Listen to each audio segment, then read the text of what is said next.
I just want to state clear and for the record that when I talked to the president,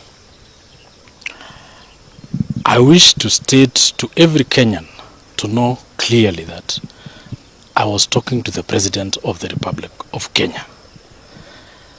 And in my speech, I never equated the president to belong to any tribe. The president is the president of the Republic of Kenya. The deputy president is the deputy president of the Republic of Kenya.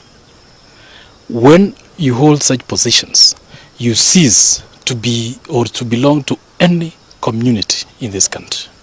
So when I was addressing the president, I was addressing the president as the president of the Republic of Kenya.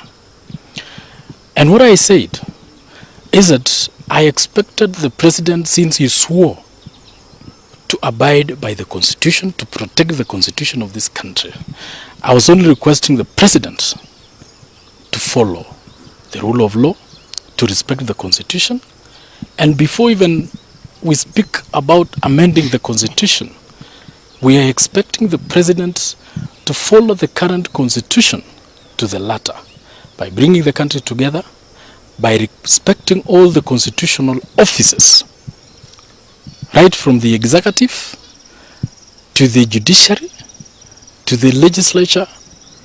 Every institution, every arm of government must be respected. And that is what I meant.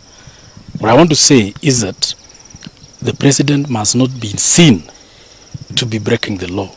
The president must not be seen to be misleading the nation by dividing the country. When they talk about BBI, the BBI was meant to bring the nation together. But what is happening now? The country is sliding into differences. People are moving in different directions. So I want to say that my call was that the president must respect the constitution. If he expects us to respect the constitution, the president must be a good example. He must lead the way in making us respect the constitution. That was my point, and I will stand by that. I will repeat what I said now, I will repeat tomorrow, I will repeat forever.